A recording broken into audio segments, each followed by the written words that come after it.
Sekarang Ahok teriak-teriak Hotman. akan membongkar kasus Pertamina. Dia mau sebagai saksi di kejaksaan.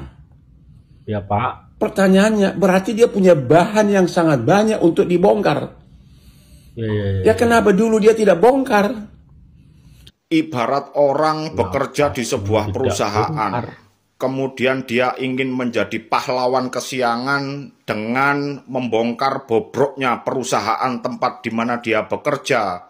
Dia mencari makan untuk anak istrinya. Dia pasti mikir-mikir, Pak.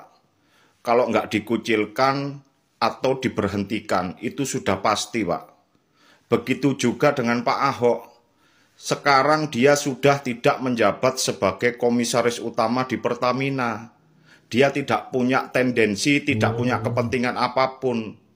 Terus lapo, sampean sing sewot, sampean sing vokal, sampean sing kepanasan, niku lapo, itu tanda tanya. Sampean punya tendensi, punya kepentingan apa? Yo, tanda tanya besar itu. Saya ketawa aja. Masyarakat lebih percaya Ahok daripada si Hotman itu. Rahupu. Ya iyalah, saya juga percaya Ahok. Saya nggak percaya Hotman Paris. Ya, dan saya ajak semua, dan saudara juga ajak yang lain, kita dukung Ahok. Untuk apa? Untuk membongkar bobroknya Pertamina. Kan Ahok udah teriak dari 2020, cuman nggak ada yang gubris aja waktu itu. Malah dilawan sama salah satu politisi Gerindra yang adalah anggota DPR RI. Siapa dia? Pak Andre Rosiade. Beliau meminta untuk Presiden Jokowi saat itu copot Ahok karena dianggap buat kegaduhan. Ya, terbukti kan hari ini. Korupsi luar biasa kan di Pertamina. Kita dukung Ahok lah ya. Doakan Ahok supaya kuat dan membongkar kasus korupsi di Pertamina. Pakai analogi sederhana aja lah ya, biar mudah memahaminya.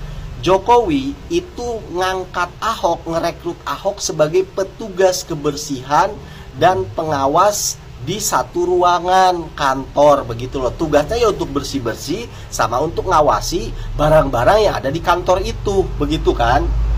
Nah, di suatu saat di kantor itu ada satu benda yang mana benda itu berat banget, yang Ahok tuh tidak bisa bersihkan, tidak bisa angkat sendiri, begitu loh ya. Nah, kemudian Ahok ini keluar sebagai petugas kebersihan, sebagai petugas pengawas di kantor itu, begitu loh. Nah, ketika di luar, ketika dia sudah keluar, baru dia ngomong, di kantor itu ada benda berat banget, nggak bisa gue angkat, gitu loh. Nah, tapi dia teriak-teriaknya itu setelah keluar dari sebagai petugas kebersihan, begitu loh. Nah, yang jadi pertanyaan dari masyarakat, ya kan, kenapa dulu waktu dia menjadi petugas kebersihan nggak ngomong gitu loh ke media bahwasanya ada benda berat banget nggak bisa gue angkat. Memang itu bukan kewenangan dia untuk mindahin barang itu, begitu loh. Itu kewenangannya misalkan damkar atau siapa begitu. Tapi minimal ngomong. Di 4 tahun lalu itu ngomong, begitu loh. Bayangkan aja per tahunnya ini nih, mega korupsi Pertamina ini 193 triliun. Otomatis kalau Ahok dulu ngomong di awal-awal kan 4 tahun lumayan tuh. Ahok mau buka-bukaan ya mengenai kasus korupsi yang terjadi di tubuh Pertamina. Ya buka-bukaan aja Pak Ahok. Pak Ahok kan waktu itu komisaris utama. Sebagai komisaris utama kan menjadi sebuah pengawas para direksinya. Tetapi memang sih kita juga tahu bahwa tradisi di Indonesia banyak kementerian, banyak BUMN ya, yang ketika para menteri atau komisaris utama yang titipan dari pemerintah ya, itu jadi raja telanjang. Dia tidak punya kemampuan, dia tidak punya power. Oleh siapanya? Oleh direksi-direksi di bawahnya. Nah ini salah satu contohnya. Tapi apa benar Pak Ahok yang sedahsyat itu dilangkahi terus gitu sampai kasus korupsinya sedemikian hebatnya? Ya nggak apa-apa, dibuka-bukaan aja Pak Ahok. Kita lebih senang seperti itu. Dan satu lagi, saya pernah diskusi dengan teman-teman NGO dan lain-lain pemerhati mengenai reklamasi ya waktu itu ya, Bapak menjadi gubernur itu bisa dibongkar juga dong. Gimana pulau-pulau kita bisa terjual di sana oleh pengembang? Kita sebagai manusia ya nggak mungkin juga benar terus, benar nggak? Pasti ada kesalahan-kesalahan. Tapi Itu fatal juga loh itu reklamasi. Perlu nggak kita babat, kita buka sekalian itu selain kasus Pertamina? Setiap ada korupsi itu kan pasti yang dirugikan pastinya negara, korbannya ya pasti rakyat. Tapi korupsi yang kali ini tuh beda. Itu langsung dari kantong pribadi kita, kampret, anjir kampret. Segala Pertamax aja tuh dioplos pakai Pertalite tuh. Ada aja gebrakan barunya, gue mah heran. Ada aja korupsinya, gue mah heran. Sampai ngerugiin negara sampai ratusan triliunan. Buat apa sih? Buat apa sih duitnya? Buat apa? Buat lo bekal nanti kalau misalnya lo pergi ke akhirat. Kagak bawa duit, cok, kagak. Baunya amal ibadah. Segala bensin lu oplos, segala ini lu oplos, sampai segala macem. Ya lu mah enak ngibas-ngibas duit begini ya kan, tinggal luncang-luncang kaki. Lah kita rakyat, ya kan. Gue mau udah seneng ya kan, gue bertahun-tahun dari dulu pakai Pertamax. Karena kayak, aduh lebih bagus deh apa segala macem. Toto isinya Pertalite. Apa kagak gila gue begitu tuh? Apa kagak gila lo? Iya lu mah seneng ya kan. Lu mah seneng, dapet duit apa segala macem, hidup enak. Ngebohongin rakyat lu. Lah kita pengen dapat duit 2 juta aja tuh kudu ngesot, kudu ini segala macem. Lu mah enak, cok. Enak banget tinggal ngebohongin doang lu, hidup lu licik aja lu. Kagak takut apa? Bener ya? Bener. Orang-orang kayak gitu tuh kagak takut Tuhan. Heran gua mah dah. Nanti besok-besok tuh bensin mau dioplos pakai apaan lagi? Nutrisari, Marimas, Tesisri, sirup marjan atau apa? Begitu loh. Yang ada motor semuanya pada rusak, mobil pada rusak no, anjing. Semoga aja ya 7 turunan elu tuh dibales sama Tuhan tuh, nying.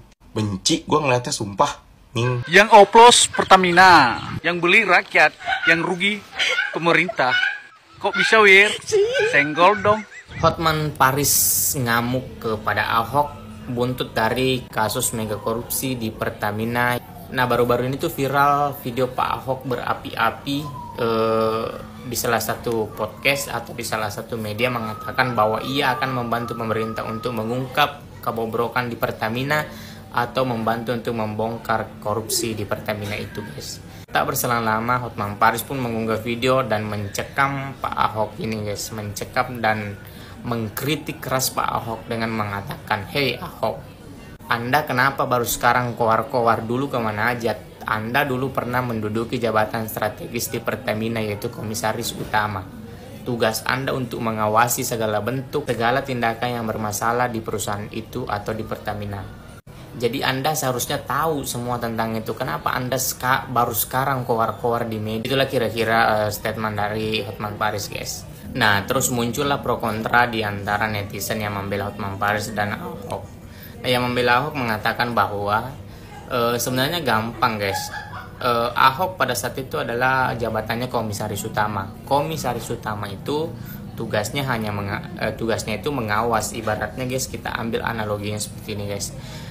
Pak Ahok itu kerja di salah satu kantor guys. Kantornya itu ada sampah yang besar yang perlu dibuang. Nah Pak Ahok ini kalau sendiri tidak bisa membersihkan sampah yang besar itu. Sebelum Pak Ahok membersihkan sampah itu dia harus melaporkan ke bosnya guys. Jadi Pak Ahok melaporkan ke bosnya.